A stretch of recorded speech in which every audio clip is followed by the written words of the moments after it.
പുഴുങ്ങിയ മുട്ട ഉപയോഗിച്ചിട്ട് ചപ്പാത്തിക്കൊക്കെ ഉണ്ടാക്കാൻ പറ്റിയ നല്ലൊരു അടിപൊളി റെസിപ്പി ആയിട്ടാണ് കേട്ടോ ഇന്ന് വന്നിട്ടുള്ളത്. അപ്പോൾ അതിനാവശ്യമായിട്ടുള്ള സാധനങ്ങൾ 2 സബോള, 2 തക്കാളി, അതിനനുസരിച്ച് കുറച്ച് വെളുത്തുള്ളി, ഒരു കുഞ്ഞ കഷ്ണം ഇഞ്ചി, പിന്നെ 2 കോഴിമുട്ടയാണ് ഞാൻ എടുത്തിട്ടുള്ളത്. അത്യാവശ്യം ഒരു 4 പേർക്ക് കഴിക്കാനുള്ള കറി നമുക്ക് ഇന്ന് ഉണ്ടാക്കാം. കറിയല്ല, റോസ്റ്റ്. ഇനി നമുക്ക് ഈ ഇൻഗ്രീഡിയൻസൊക്കെ നന്നാക്കാം, അതിൻ്റെ തൊലിയൊക്കെ കളയാം. ഈ രാവിലത്തെ ബ്രേക്ക്ഫാസ്റ്റ് എന്തുണ്ടാക്കണം എന്നുള്ളത് എല്ലാവർക്കും ഇങ്ങനെ ചിന്തിച്ച് കുഴയണ ഒരു സംഭവമല്ലേ. എനിക്ക് അങ്ങനെ തന്നെ കേട്ടോ. ഞാനൊരു കാര്യം അതിന് വേണ്ടി ചെയ്ത് വെച്ചിട്ടുണ്ട്. സംഭവം എന്താണെന്ന് വെച്ചാൽ, അത് കല്യാണം കഴിഞ്ഞ അവസരത്തിലൊക്കെ ഹസ്ബൻഡിനോട് ഞാൻ പറയും, ഓ ഇന്നെന്ത് ചായക്ക് കടി ഉണ്ടാക്കും. ഒന്നാമതേ ഒന്നും അറിയില്ല, രണ്ടാമത് എന്ത് ഉണ്ടാക്കും എന്നുള്ള ചിന്ത. അപ്പോൾ അത് വലിയൊരു ഇഷ്യൂ ആണല്ലോ. അപ്പം എന്നോട് പറഞ്ഞതേ, നീ കുറച്ച് ഡിഷുകളുടെ പേര്, ബ്രേക്ക്ഫാസ്റ്റുകളുടെ പേരൊക്കെ എഴുതി വെക്ക്, എന്നിട്ട് ഓരോ ദിവസം ഓരോന്ന് ഉണ്ടാക്കിയാൽ പോരെ. സംഭവം ഞാനതിപ്പോഴും ഫോളോ ചെയ്യാറുണ്ട്. ഇവിടെ എൻ്റെ മക്കളോടോ ഇവിടുത്തെ എൻ്റെ ഹസ്ബൻഡിൻ്റെ ഉമ്മാനോടൊക്കെ ചോദിച്ചു കഴിഞ്ഞാൽ അറിയാൻ പറ്റും. എനിക്ക് തന്നെ സത്യം പറഞ്ഞാൽ എനിക്ക് തന്നെ അങ്ങനെയാണ്. എന്നും ഒരേ ബ്രേക്ക്ഫാസ്റ്റ് കഴിക്കാൻ എനിക്ക് ഇഷ്ടമല്ല. ഞാൻ ഇന്നുണ്ടാക്കിയതല്ല നാളെ ഉണ്ടാക്കാൻ. ഞാനുണ്ടാക്കുമ്പോൾ എന്നും ഡിഫറെൻ്റ് ആയിട്ടുള്ളതാണ് ഉണ്ടാക്കുക. ഇന്നുണ്ടാക്കിയത് നാളെ ഉണ്ടാക്കില്ല. അങ്ങനെ പിന്നെ ചിലപ്പോൾ ഉണ്ടാക്കിയ സംഭവം പിന്നെ വേറൊരു ദിവസം. ഇനി പുട്ട് തന്നെ നമുക്ക് എളുപ്പപ്പണിയിലൂടെ പുട്ടുണ്ടാക്കാൻ തന്നെ തോന്നിയാൽ തന്നെ അല്ലേ, ജസ്റ്റ് മാറ്റി പിടിക്കും. അരിപ്പുട്ടാണ് ഉണ്ടാക്കിയതെന്ന് വെച്ചാൽ നമ്മൾ വേറൊരു ദിവസം ഉണ്ടാക്കുമ്പോൾ അത് ഗോതമ്പ് പുട്ടോ അല്ലെങ്കിൽ റവപ്പുട്ടൊക്കെ ആക്കിയിട്ട് മാറ്റും. റവപ്പുട്ടൊക്കെ കുറവാണ്, എന്നാലും റവ കൊണ്ട് ഒരു അപ്പമൊക്കെ ഉണ്ട് കേട്ടോ. അതൊക്കെ ആണെങ്കിൽ ഞാൻ ഈ ചാനലിൽ അപ്ലോഡ് ചെയ്യുന്നുണ്ട്. പിന്നെ നമുക്ക് ഇതിലേക്ക് ആവശ്യമായിട്ടുള്ള എല്ലാ സംഭവങ്ങളും ഒരുക്കുക. ഇഞ്ചിയൊക്കെ ഞാൻ ഈ കുഞ്ഞ് ഒരു ഇതില്ലേ, ഈ ഒരല്ല ആ സംഭവത്തിലിട്ടിട്ട് ചതക്കുക ചെയ്യും. എന്നിട്ട് ഈ മറ്റേ നമ്മൾ കറി വെക്കണേൽക്ക് കറിയൊക്കെ ആണെങ്കിൽ ഇതിൽ ജസ്റ്റ് വെള്ളം ഒഴിച്ചിട്ട് ആ ഒരു ഉരലിൽ വെള്ളം ഒഴിച്ചിട്ട് അതിലേക്ക് ചേർക്കുകയൊക്കെ ചെയ്യും കേട്ടോ. അതൊക്കെ നല്ല ഒരു കാര്യമാണ്. അതെന്ന് വെച്ചാൽ അതിൻ്റെ പൂർണ്ണമായിട്ടുള്ള ഗുണങ്ങളൊന്നും നഷ്ടപ്പെടാതെ നമുക്ക് കിട്ടുകയൊക്കെ ചെയ്യും. അങ്ങനെ പിന്നെ പച്ചമുളക് ഞാനിങ്ങനെ നെടുകെ കീറും കേട്ടോ. അപ്പോൾ നമുക്ക് ആ പച്ചമുളകിൻ്റെ എല്ലാ എരിവും നന്നായിട്ട് അതിലേക്ക് പിടിക്കും, കറിയിലേക്ക് പിടിക്കും. അതായത് ആ അതിൻ്റെ ആ മുളകിൻ്റെ കുരുക്കളൊക്കെ ഇല്ലേ, ഇങ്ങനെ പുറത്തേക്ക് ഇതായിട്ടാണല്ലോ നിൽക്കുന്നുണ്ടാവുക. അപ്പോൾ അങ്ങനെ ഒരു ഗുണം കൂടിയുണ്ട്. പിന്നെ ഞാൻ 2 സബോള ആണെങ്കിൽ 2 തക്കാളി എടുക്കും. അതിൻ്റെ വലിപ്പത്തിനനുസരിച്ച് ചിലപ്പോൾ 2 വലിയ സബോളയാണ്, കുഞ്ഞ തക്കാളി എന്നുണ്ടെങ്കിൽ അപ്പോൾ ഒരു 3 ആയിട്ട് മാറും കേട്ടോ എണ്ണം.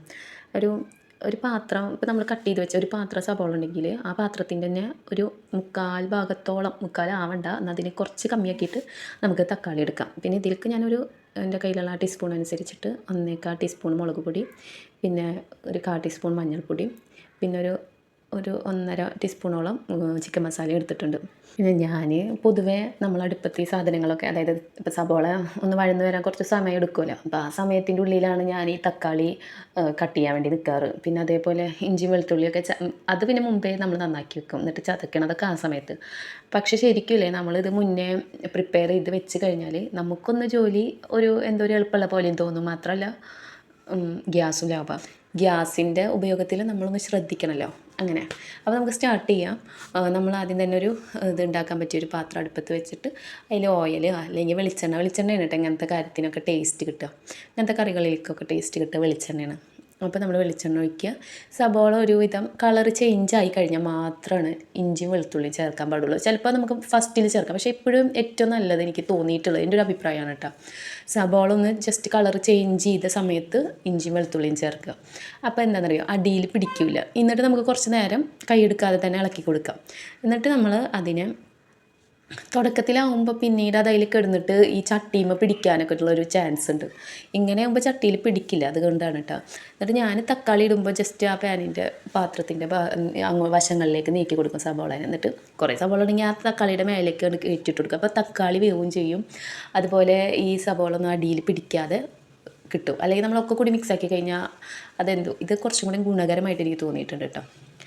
എൻ്റെ ഈ സൈഡിൽ കുറച്ച് പിടിച്ചിട്ടുണ്ട്, അത് ആ സൈഡിലേക്ക് സബോള അങ്ങനെ വന്ന കാരണമാണ്. കുഴപ്പമില്ല. എന്നിട്ട് നമ്മളിതിനെ നന്നായിട്ട് വേവിച്ചെടുക്കുക. പിന്നെ നമ്മൾ മുന്നേ മസാലപ്പൊടിയൊക്കെ ഒരു പാത്രത്തിലേക്ക് എടുത്ത കാരണം ഇപ്പോൾ പിന്നെ നമ്മൾ ഇനി അളവൊന്നും പറയണില്ല. നമ്മൾ ആ പൊടികളെല്ലാം ഇതിലേക്ക് ചേർക്കുക. എന്നിട്ട് നന്നായിട്ട് ഒന്ന് പച്ചമണം മാറണ വരെ നമ്മളൊന്നും കൂടി ഇളക്കി കൊടുക്കാം. പിന്നെ ഞാൻ എരിവ് സാധാരണ കുറവാണ് എടുക്കാറ്. അപ്പോൾ നമുക്ക് എരിവ് കൂടുതൽ വേണമെന്നുണ്ടെങ്കിൽ അതിനനുസരിച്ചിട്ട് കൂട്ടിയെടുക്കാം. പിന്നെ ഇത് കുറച്ചും കൂടി ഗ്രേവി പോലെ ആവണമെന്നുണ്ടെങ്കിൽ കുറച്ച് വെള്ളം ആഡ് ചെയ്ത് കൊടുക്കാം. ഞാൻ ഇവിടെ കുറച്ച് വെള്ളം ആഡ് ചെയ്തിട്ടുണ്ട്, പക്ഷേ അത് ഗ്രേവി പോലെ നല്ല ഒരു റോസ്റ്റിനൊരു ചെറിയൊരു കൊഴുപ്പ് പോലെ ഉണ്ടാകാൻ വേണ്ടിയിട്ട്, അല്ലെങ്കിൽ വല്ലാണ്ട് ഡ്രൈ ആയിപ്പോവും. അപ്പോൾ ഞാൻ നമ്മുടെ ഇഞ്ചിയും ഇതൊക്കെ ചതച്ച ആ ഒരലല്ലേ അതിൽ കുറച്ച് വെള്ളം ഒഴിച്ചിട്ട് ഇതിലേക്ക് ആഡ് ആഡ് ചെയ്തു. പിന്നെ നമ്മൾ മുന്നേ ചിരകി വെച്ച ആ പുഴുങ്ങിയ മുട്ട ഉണ്ടല്ലോ അതും കൂടി ഇതിലേക്ക് ചേർക്കാം. അതല്ലാന്നുണ്ടെങ്കിൽ നമുക്ക് ജസ്റ്റ് കത്തി ഉപയോഗിച്ചിട്ട് നന്നായി ചെറുതായിട്ട് കട്ട് ചെയ്തിട്ടും ഇട്ട് കൊടുക്കാം കേട്ടോ. പിന്നെ നമ്മൾ ആ മല്ലിയില ഇട്ട് കൊടുക്കുക. ഞാൻ അവിടെ വേപ്പിൻ്റെ ഇല സ്കിപ്പ് ചെയ്തു. മല്ലിയിലയുടെ ഒരു മണം രുചിയും കൂടുതലായിട്ട് അതിലേക്ക് വരാൻ വേണ്ടിയിട്ടാണ് കേട്ടോ. ഇനി വേപ്പിൻ്റെ ഇലയും ചേർക്കാം. അതുപോലെ കുറച്ചും കൂടി ഗ്രേവി വേണമെന്നുള്ളവർക്കാണെങ്കിൽ കുറച്ച് ടൊമാറ്റോ സോസൊക്കെ ആഡ് ചെയ്യാം കേട്ടോ. പക്ഷെ എന്നാലും ഇത് കഴിക്കാൻ നല്ല രസമാണ്. എല്ലാവരും ഉണ്ടാക്കി നോക്കിയിട്ട് അഭിപ്രായം പറയണം. മാത്രമല്ല ഈ ചാനലൊന്ന് സബ്സ്ക്രൈബ് ചെയ്യാനും മറക്കരുത്. പിന്നെ റെസിപ്പി ഇഷ്ടമായി കഴിഞ്ഞിട്ടുണ്ടെങ്കിൽ ലൈക്ക് ചെയ്യുക. അതേപോലെ ഇത് നിങ്ങളുടെ ഫ്രണ്ട്സിനും കസിൻസിനും ഒക്കെ ഒന്ന് ഷെയർ ചെയ്ത് കൊടുക്കുക. പിന്നെ നിങ്ങൾക്ക് ഇതേപോലെ അറിയാവുന്ന റെസിപ്പീസ് ഉണ്ടെങ്കിൽ ഒന്ന് കമൻറ്റിലൂടെ അറിയിക്കൂ.